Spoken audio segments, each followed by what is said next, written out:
ప్రభువైన యేసుక్రీస్తునామమున మీ అందరిని శుభవందనాలండి. ఈరోజు దేవుని వాగ్దానం కీర్తనల గ్రంథం 118వ అధ్యాయము 8, 9 వచనాలు.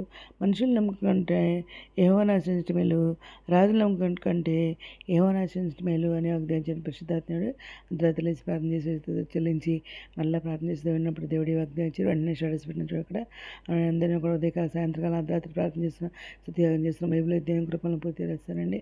ఇంకా దీనికి పాదపత్రాలు కూడా చేస్తున్నాను అనమాట.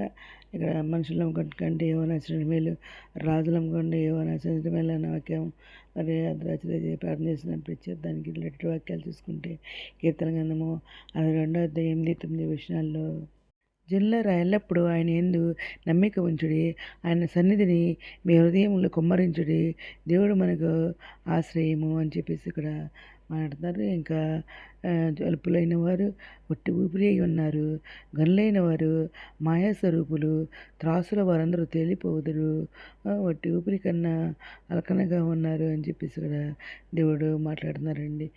ఇంకా ఇర్మియా గ్రంథము 17వ అధ్యాయము 5వ వచనంలో యెహోవా ఎలాగ సెలవిచ్చున్నాడు, నరులను ఆశ్రయించి శరీరులను తనకు ఆధారంగా చేసుకొనుచు తన హృదయమును యెహోవా మీద నుండి తొలగించుకున్నవాడు శాపగ్రస్తుడు అని చెప్పేసి దేవుడు ఇక్కడ మాట్లాడుతున్నారు. ఇంకా కీర్తనల గ్రంథం 146వ అధ్యాయము 3వ వచనంలో రాజుల చేతనైనను నరుల చేతనైనను రక్షణ కలగదు, వారిని నమ్ముకొనుకొడి అని చెప్పేసి దేవుడు ఇక్కడ మాట్లాడుతున్నారండి.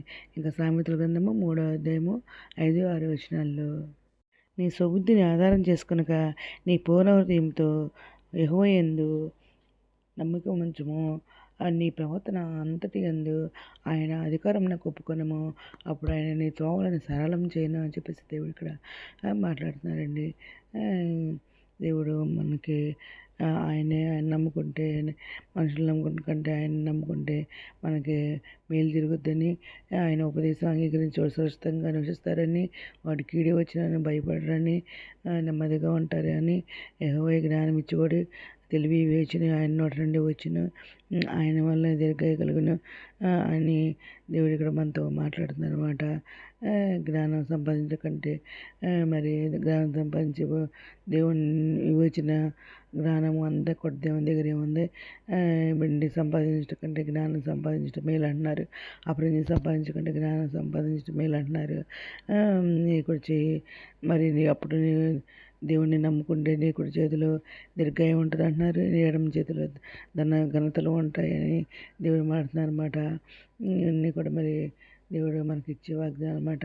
ఈ వాగ్దానాన్ని కూడా నమ్మి విశ్వసిస్తే జరుగుతాయి అన్నమాట. ఆయన్ని అడిగితే ఏదైనా జరుగుతుందంట మనుషులను నమ్ముకుంటు కంటే. అందుకని రాజులను నమ్ముకుంటు కంటే మరి యెహోవానే ఆశ్రయించాలి, ఆయనే నమ్ముకోవాలని చెప్పేసి దేవుడు మాట్లాడుతున్నారు.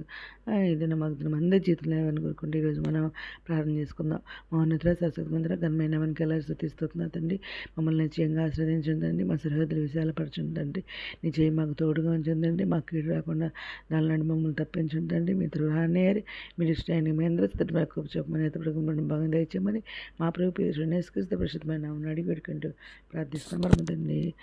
మీరు మీ అందరి ప్రార్థనలో మా కుటుంబం నుంచి కూడా పేర్చి మనం చేసుకుంటున్నాయండి.